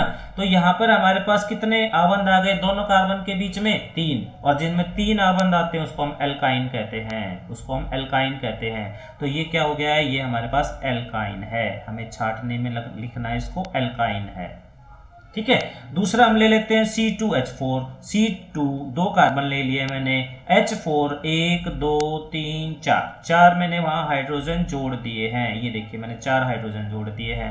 तो यहाँ पर मुझे कितने आबंध और लेने पड़ेंगे? 2 लेने पड़ेंगे, क्योंकि मुझे तो 4 ही बनाने हैं। ये देखिए 4 ही हैं, तो 4 हैं तो 2 और लेने पड़ेंगे। डबल बॉन्ड, डबल बॉन्ड का मतलब द्विआबंध, द्विआबंध मतलब एल्कीन। तो ये मेरे पास क्या है? ये मेरे पास है एल्कीन, याद रखिएगा। ठीक है, एक और बाकी आपको करने हैं, ये सारे आपके प्रैक्टिस के लिए है, तो आप जल्दी से इसका स्क्रीनशॉट ले लो और फिर इसको सॉल्व करके देखना आप। ठीक है, मैं ये वाला बता देता हूँ, ये वाला ये थोड़ा सा मुश्किल रहेगा, C5H8। तो मैं इसको करके बता रहा हूँ, देखना ध्यान से। 1 कार्बन, 2 कार्बन, 3 कार्बन, 4 कार्बन और 5 कार्बन है। यहाँ पे हाइड्रोजन कितने? 8। तो मैं 8 हाइड्रोजन जोड़ दूंगा एक बार पहले। 1 2 3 जोड़ दिए मैंने, 3 4 5 6 भी जोड़ दिए, है ना। और मैं यहाँ पे डबल बॉन्ड लगा दूं, एक यहाँ पे डबल बॉन्ड लगा दूं और यहाँ पे सिंगल बॉन्ड, यहाँ पे सिंगल बॉन्ड। तो अब मैं देख पा रहा हूँ पहले वाला जो 1 नंबर कार्बन है इसके अंदर 4 आबंध हो चुके हैं। दूसरे नंबर वाला कार्बन है 3 हुए हैं, एक और जोड़ देता हूँ, 4 हो गए हैं। ये दूसरे नंबर वाला था। ठीक है, तीसरे नंबर वाले कार्बन पे आता हूँ, उसके 4 हो ही चुके हैं। चौथे नंबर वाले कार्बन पे आता हूँ, उसके साथ एक आबंध और जोड़ना पड़ेगा, तब 4 होंगे। और 5 वाला जो है उसके साथ 5 आबंध है, 4 आबंध है ही ऑलरेडी, है ना। अब मैं हाइड्रोजन गिन लेता हूँ, 1 2 3 4 5 6 7 और 8। तो फॉर्मूला क्या हो गया C5H8। तो हम इसमें देख पा रहे हैं C5H8 में यहां पर डबल बॉन्ड आ गए, वो भी दो दो, एक यहां पर आ गया एक यहां पर आ गया, कितने भी आ जाओ पर हैं तो डबल ही ना, और डबल है तो ये किसकी कैटेगरी में जाएगा, ये एल्केन की कैटेगरी में जाएगा। तो C5H2 जो है वो एल्कीन है, याद रखना है हमें, क्या है ये, एल्कीन है। ठीक है, बाकी आपको करने हैं, ये आपकी प्रैक्टिस के लिए, तो आप स्क्रीनशॉट ले लेना, और कैसे करना है एल्केन एल्कीन एल्काइन को अलग अलग, वो मैंने आपको तरीका बताया है। अगला प्रश्न चल रहे हैं अब हम जल्दी से, और अगले प्रश्न पर हम विचार करते हैं। ये देखिए बहुत ही आसान सा और इंपॉर्टेंट प्रश्न भी है ये, तो है ना। अभिक्रियाशीलता श्रेणी क्या है, या अभिक्रियाशीलता श्रृंखला क्या है, ये हमें बताना है। अभिक्रियाशीलता श्रृंखला क्या है, ये देखिए, और ये नाम से पता चल रहा है क्रियाशीलता, क्रियाशीलता अर्थात रिएक्टिविटी। तो जब हम धातुओं को उनकी क्रियाशीलता के घटते हुए क्रम में रखते हैं, अर्थात हम सबसे पहले किसको रखेंगे, हम सबसे पहले रखेंगे सबसे ज्यादा क्रियाशील को, उसके बाद हम किसको रखेंगे, उसके बाद हम रखेंगे उससे कम क्रियाशील धातु को, फिर उससे कम, फिर उससे कम, जब हम उनको क्रियाशीलता के घटते क्रम में रखते हैं। तो मैं क्या बता रहा हूं यहाँ पर, मैं आपको बता रहा हूं कि धातुओं को हम क्रियाशीलता के घटते क्रम में रखते हैं। किसके क्रम में, क्रियाशीलता के घटते क्रम में, के घटते क्रम में रखते हैं। किसको, धातुओं को, धातु मेटल्स को रिएक्टिविटी के डिक्रीजिंग ऑर्डर में रखते हैं। धातुओं को क्रियाशीलता के घटते क्रम में हम जब एक श्रेणी में व्यवस्थित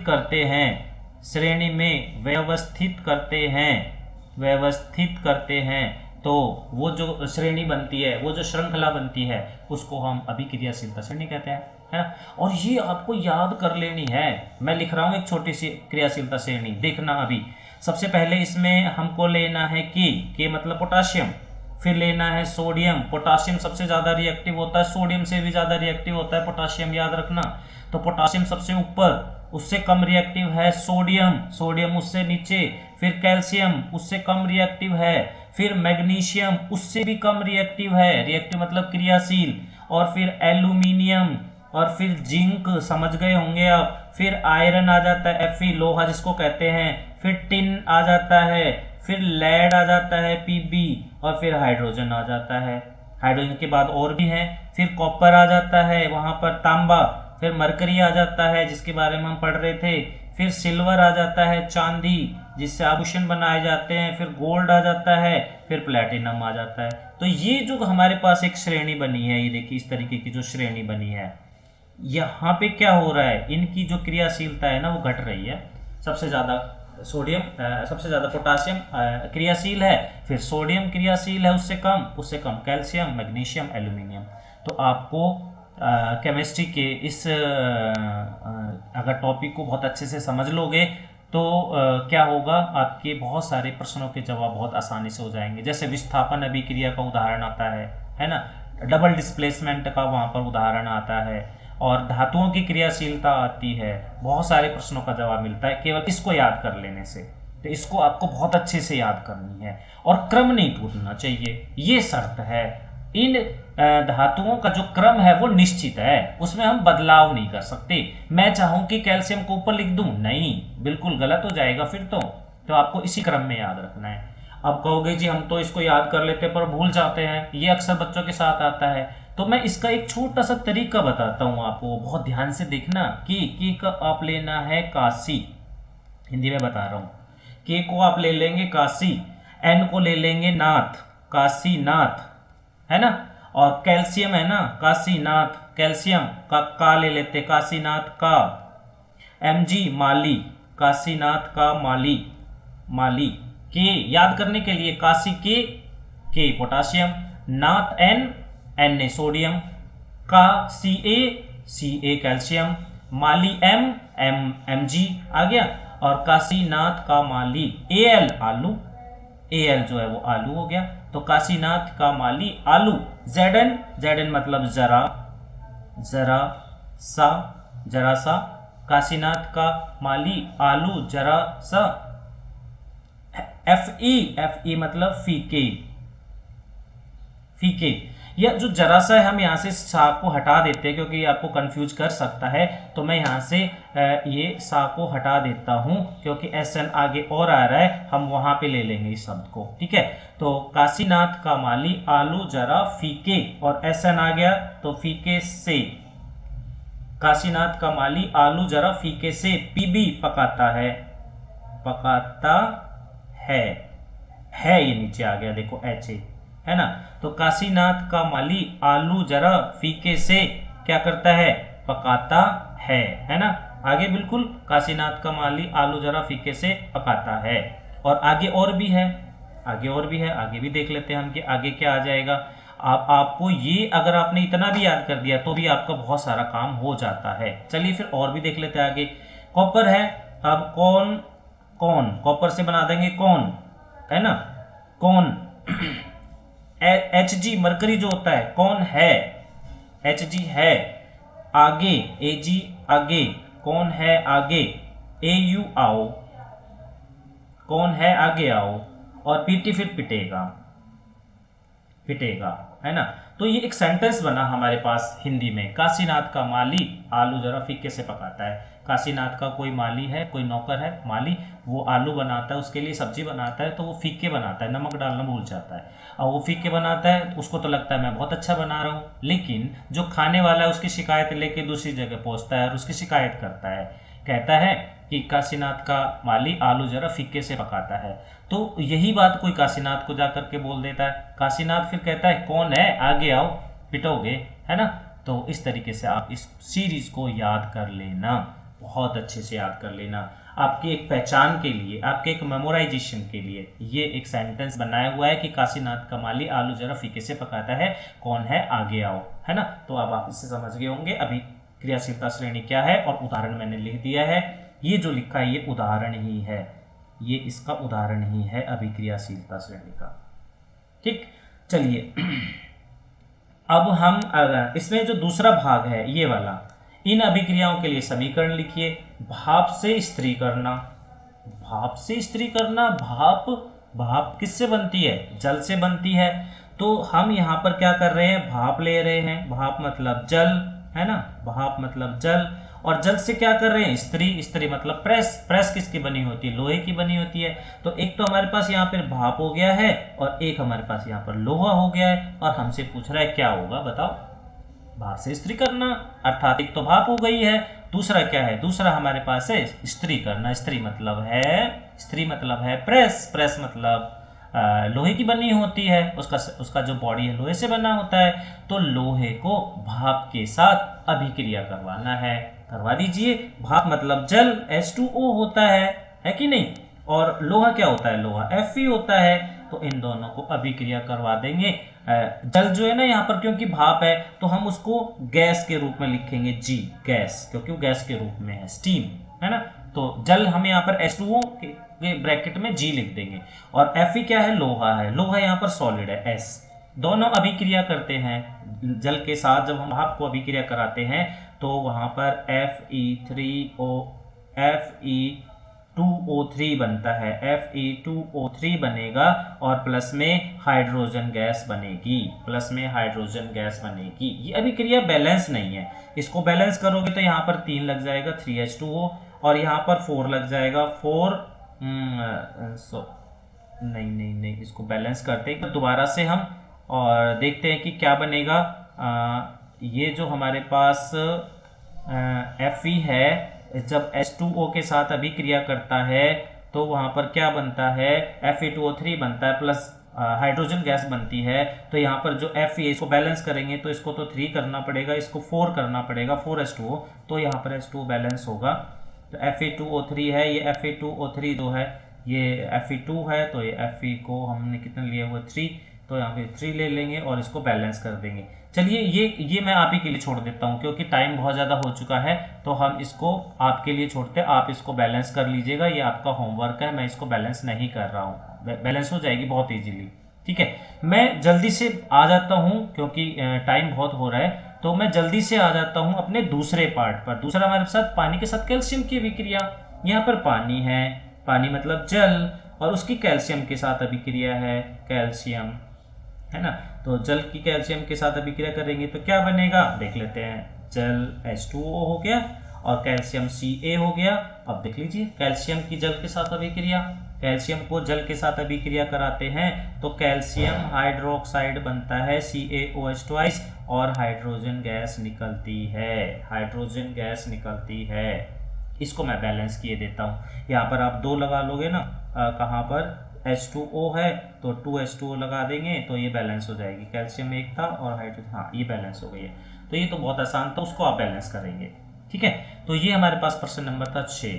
मुझे लग रहा है कि काफ़ी टाइम जो है वो हो गया है और अभी भी और बच्चे कंटिन्यू करना चाहते हैं तो मुझे कोई दिक्कत नहीं है, आप फिर से यहाँ पर लिख सकते हो और जिन बच्चों को जाना है वो जा भी सकते हैं, उनके लिए कोई कंडीशन नहीं है। 1 घंटे की क्लास थी, वो जा सकते हैं। पर जिन बच्चों को अभी पढ़ना है तो मैं और 10 मिनट आपको पढ़ा सकता हूँ। जल्दी से मुझे यस बोल दीजिए, यस सर। जो कंटिन्यू करना चाहते हैं, मैं देख पा रहा हूँ कि 74 स्टूडेंट वहाँ पर अभी भी हैं। जब क्लास स्टार्ट थी तो 150 के अबव थे, पर अभी 74 स्टूडेंट हैं। 74 मेरे लिए बहुत मायने रखते हैं।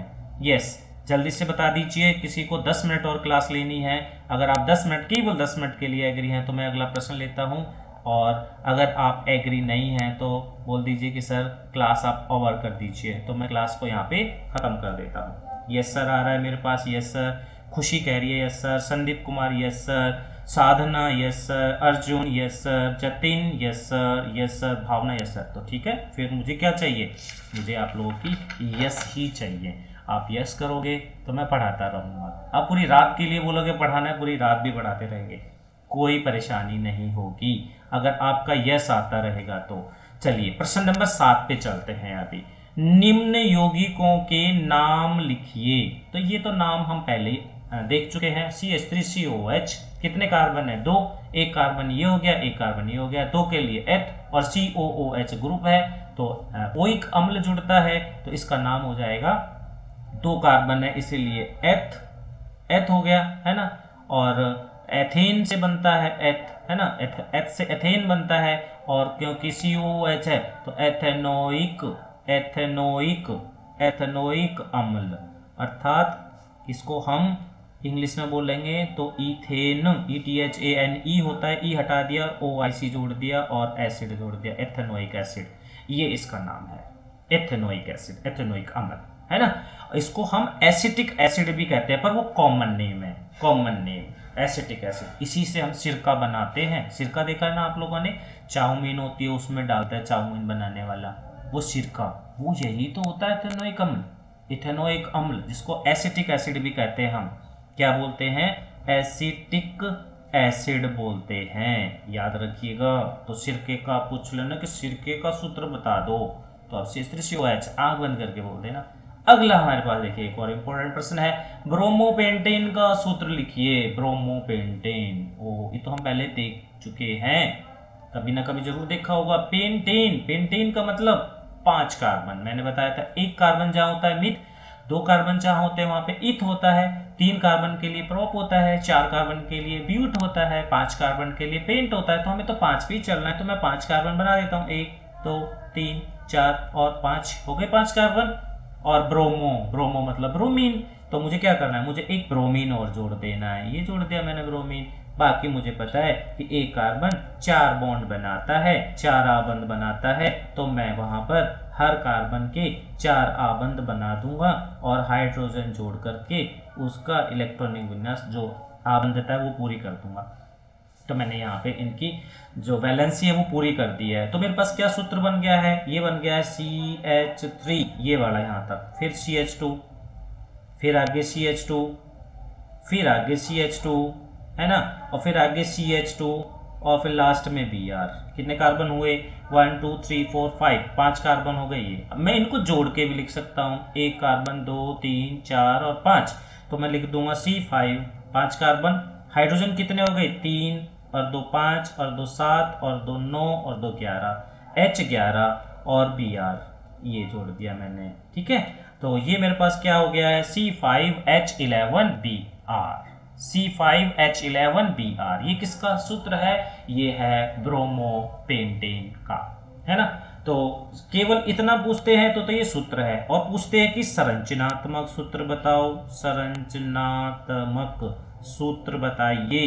तो संरचनात्मक सूत्र के अंदर आपको ये वाला सूत्र लिखना होता है, याद रखना। संरचनात्मक सूत्र का प्रश्न आ जाए तो ऐसे लिखना है, और अगर आपसे केवल सूत्र पूछ ले तो आप ये लिख दोगे तो भी आपका जवाब सही होगा, फुल नंबर मिलेंगे, फुल, है ना।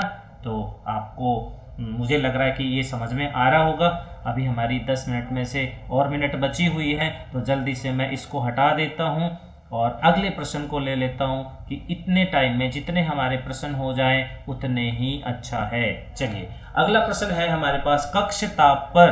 कक्ष ताप मतलब होता है room temperature. Room temperature, room temperature मतलब जो हमारे कमरे का तापमान होता है ना। हम लैब में जाते हैं तो वहाँ का तापमान, हम क्लासरूम में बैठे हैं तो वहाँ का तापमान। वो द्रव अवस्था में पाई जाने वाली धातु का नाम बताओ। एक ही तो धातु ऐसी है जो द्रव अवस्था में पाई जाती है कक्ष ताप के ऊपर, रूम टेम्परेचर के ऊपर। रूम टेम्परेचर 273 केल्विन के बराबर हम मानते हैं। तो इस पे जो धातु जो द्रव अवस्था में है वो एक ही है। नाम बता सकते हो आप? आपको सबको पता है ये वाला जवाब तो आपको सबको पता है। जल्द यस, लक्ष्य ने कहा है सबसे पहले Hg। अरे वाह, बिल्कुल सही जवाब। पारा, अमन कह रहा है पारा, बिल्कुल सही। आप हिंदी में बोल सकते हो पारा, बिल्कुल सही, बिल्कुल सही। अमन का जवाब बिल्कुल सही। खुशी, खुशी का जवाब भी सही है। शशि का जवाब भी सही है। अमन का दोबारा से जवाब दे रहा है, शशि भी दोबारा से जवाब दे रही है। एक बार मैं नाम ले चुका हूँ, है ना। और ये 3-4 बच्चे हैं जो बार बार रिपीट कर रहे हैं। तो हाँ, रविंदर का जवाब भी सही है, पारा, बिल्कुल सही। जल्दी से आगे बढ़ जाते हैं, और इसका जवाब तो सभी को पता चल ही गया है। इसका तो मुझे देना भी नहीं था, इतना आसान प्रश्न था ये। तो हम अगले प्रश्न पे चलते हैं, जो हमारा अगला प्रश्न है। ये देखिए प्रश्न नंबर 9 है यहाँ पर। प्रश्न नंबर 9, एथेनॉल के 3 रासायनिक गुण लिखिए। ये बहुत इंपॉर्टेंट है भाई प्रश्न। ये पता है आपके फाइनल एग्जाम में कम से कम 3 नंबर का आने वाला है ये प्रश्न। 3 रासायनिक गुण पूछे हैं, इसका मतलब होता है कि ये 3 नंबर का प्रश्न है अगर आप इसको हल करोगे तो। 3 रासायनिक गुण। चलो हम 3 रासायनिक गुण देख लेते हैं। एथेनॉल, सबसे पहले मैं एथेनॉल के बारे में बात कर रहा हूँ। एथेनॉल, जो हमारा एथेनॉल होता है, मैं पहले उसका सूत्र लिख देता हूँ यहाँ पर। एथ का मतलब 2 कार्बन हो गए हैं, और ये मैंने 2 कार्बन लिख लिए हैं। और ऑल है, ऑल का मतलब इसके साथ एक OH जुड़ जाता है तो ऑल बन जाता है। तो ये इसका सूत्र हो गया है। यहाँ पर देखिए ये सूत्र हो गया है। इसको मैं और थोड़ा सा जोड़ के लिखूं तो CH3CH2OH ये भी लिख सकता हूं मैं, है ना। और मैं अगर इसको शॉर्ट में लिखूं तो C2H5OH ये भी लिख सकता हूं मैं। ओ बिल्कुल, दोनों तीनों मेरे पास हैं, कोई सा भी लिख सकता हूं। C2H5OH एथेनॉल, CH3CH2OH एथेनॉल, कोई सा भी लिखिए। हम 3 गुणों पे आते हैं। 3 गुण कौन कौन से हैं? अभी भी 70 बच्चे जुड़े हुए हैं, वेरी गुड। और आपकी मिनट जो है ना कम होती जा रही है। मुझे इस बात का अफसोस है कि मिनट कम होती जा रही है। कोई बात नहीं, इस प्रश्न को हम जरूर पूरा करेंगे, ठीक है। चलो पहला गुण देख लेते हैं हम यहाँ पर। फर्स्ट पहला गुण हम लेंगे एथेनॉल की सोडियम धातु के साथ अभिक्रिया। सोडियम धातु के साथ, सोडियम, क्योंकि ये अभिक्रिया जो है वो इंपॉर्टेंट है। सोडियम धातु के साथ अभिक्रिया करेगा एथेनॉल तो क्या बनाता है, अर्थात सोडियम मेटल के साथ अभिक्रिया। तो देख लेते हैं सोडियम मेटल के साथ अभिक्रिया। सोडियम का संकेत तो आपको पता है, मुझे बताना जरा सोडियम का संकेत क्या होता है। सोडियम को किस सिंबल से रिप्रेजेंट करते हैं, जल्दी बताओ। तो मैं सबसे पहले यहाँ पे ले लूंगा एथेनॉल। एथेनॉल का फॉर्मूला अभी अभी मैंने देखा C2H5OH होता है। सोडियम का सूत्र बता दो मुझे जल्दी, फिर मैं इस रिएक्शन को पूरा कर दूं। जल्दी से बताओ, मुझे आ नहीं रहा है सोडियम का सूत्र, जल्दी से बताओ क्या है, जल्दी, शाबाश। हाँ जल्दी बताओ, सोडियम का सूत्र चाहिए मुझे। यहाँ पे क्या लिखूं मैं? सोडियम धातु के साथ अभिक्रिया करा। यस, लक्ष्य सबसे एक्टिव है भाई। लक्ष्य ने सबसे पहले जवाब दिया Na, बिल्कुल सही, Na ही होता है। और मैंने बताया था कि Na धातु है, और जब भी कोई धातु होती है उसका हाइड्रोजन के साथ दुश्मनी होती है। हाइड्रोजन भी कौन सा, जो अकेला हाइड्रोजन बैठा हुआ है उसके साथ, तो वो उसको क्या कर देता है, उसको कहता है चल हट यहाँ से, उसको हटा देता है। तो क्या बना देगा, हट जाएगा तो C2H5O, ये तो वहीं के वही है जहाँ थे, और हाइड्रोजन हट गया है तो उसकी जगह Na आ जाएगा, है ना। इसको क्या बोल देंगे, इसको बोल देंगे हम सोडियम इथॉक्साइड, सोडियम इथॉक्साइड बन जाएगा, राइट। और क्या बचा, हाइड्रोजन निकला है तो H2 बचा, H2 बनेगा, है ना। बैलेंस कर लेंगे, बैलेंस में नहीं कर रहा हूँ क्योंकि मुझे जल्दी से इसको कवर करना है, वो आप करेंगे। और दूसरा हम एक और अभिक्रिया ले लेते हैं यहाँ पर, और दूसरा जो हमारी अभिक्रिया है वो हम ले लेते हैं ऑक्सीकरण। हम क्या करेंगे, एथेनॉल का ऑक्सीकरण करेंगे, ये भी बहुत इंपॉर्टेंट है। ऑक्सीकरण को हम बोलते हैं ऑक्सीडेशन, इंग्लिश में बोलते हैं ऑक्सीडेशन। किसका ऑक्सीडेशन करवा रहे हैं हम ऑक्सीडेशन करवा रहे हैं एथेनॉल का। ऑक्सीडेशन का मतलब होता है, ऑक्सीकरण का मतलब होता है एडिशन ऑफ ऑक्सीजन, अर्थात ऑक्सीजन को जोड़ना, ऑक्सीजन की वृद्धि करना। कोई सब्सटेंस है, जैसे Fe हम ले रहे थे और ऑक्सीजन उसको मिल जाए तो ऑक्सीजन जुड़ जाएगा तो Fe2O3 बन जाएगा। हमने शुरू में पढ़ा एल्यूमिनियम ऑक्सीजन के साथ जुड़ता है, मतलब वो एल्यूमिनियम का ऑक्सीकरण था जिससे Al2O3 बन रहा था। तो यहाँ पे हम अगर एथेनॉल ले रहे हैं और एथेनॉल का ऑक्सीकरण करवा रहे हैं तो क्या होगा, देखिए एथेनॉल C2H5OH, ये हमारे पास एथेनॉल है, और इसको मैं अगर अभिक्रिया करवा दूं किसके साथ, ऑक्सीजन के साथ। ऑक्सीजन मुझे जोड़नी है, तो ऑक्सीजन जोड़नी है तो इसके लिए मुझे क्या लेना पड़ेगा, इसके लिए मुझे ऑक्सीजन देने वाला कोई पदार्थ लेना पड़ेगा जो इसको ऑक्सीजन दे दे, है ना। और ऑक्सीजन दे दे ऐसा पदार्थ कौन सा होगा, वो होंगे ऑक्सीजन देने वाले अभिकारक। वो कौन कौन से होते हैं, जैसे K2Cr2O7 होता है, KMnO4 होता है, तो मैं यहाँ पर ले लेता हूँ K2Cr2O7, ये ले लूँ। या आप सीधा लिख सकते हो दो नेसेंट ऑक्सीजन, ऑक्सीजन के एटम्स लेंगे आप दो, इस तरीके से अलग अलग।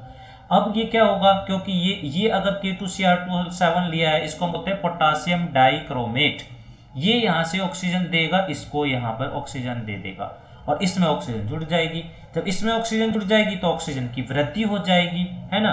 कार्बन कितने थे, दो के दो कार्बन रहने हैं, तो एक तो ये हो गया CH3, और एक ये देखो ऑक्सीजन बढ़ गई, दो कार्बन थे, दो की दो ही है, एक कार्बन दो कार्बन, तो अलग अलग हो गए, लिख सकते हैं, कोई दिक्कत नहीं है। पर ऑक्सीजन एक थी, यहाँ पर हम देख रहे हैं ऑक्सीजन एक है ये वाली, और यहाँ पे ऑक्सीजन हो गई है दो। इसका मतलब है कि ऑक्सीजन की वृद्धि हुई है, ऑक्सीजन की वृद्धि हुई है, और ऑक्सीजन की वृद्धि को हम ऑक्सीकरण कहते हैं, addition of oxygen called oxidation. तो यहाँ पे ये बनेगा, और प्लस में इसके क्या बनेगा, प्लस में इसमें जल बनेगा, ये अभिक्रिया ऑक्सीकरण हो गया। तो इथेनॉल का ऑक्सीकरण करवाते हैं तो क्या बना, ये क्या है, CH3COOH, ये है एथेनोइक अम्ल, हमने पीछे नाम पढ़ा था, इथेनोइक एसिड, इथेनोइक एसिड है ये, इथेनोइक एसिड बनेगा, राइट। एक और ले लेते हैं जल्दी से और फिर हम क्लास को करते हैं एंड। और ये जो अगली है वो है एस्ट्रीकरण। एस्ट्रीकरण मैं इसको ऊपर लिख देता हूँ, वहाँ पे लिख देता हूँ ऊपर, ये यहाँ पे लिख देता हूँ मैं, ठीक है, यहाँ पे लिख देता हूँ। तो जो एस्ट्रीकरण है ये आपसे अलग से भी प्रश्न पूछा जाता है, आप इसको बहुत ध्यान से देखिएगा। जो भी बच्चे जुड़े हुए हैं उनको अगर ये ध्यान से समझ में आ गया तो बहुत फायदा होने वाला है, रियली में। ये प्रश्न बहुत बार पूछा जाता है। कौन सा प्रश्न, एथेनॉल का हम क्या करवा रहे हैं, एस्ट्रीकरण करवा रहे हैं। मैं अभिक्रिया लिख देता हूं यहाँ पे, आपसे अलग से भी पूछा जाता है कि एस्ट्रीकरण क्या होता है, एस्ट्रीकरण। और ये अभिक्रिया एक ही जगह काम नहीं आती है, आपके चैप्टर में दो जगह काम आती है। ESTER, esterification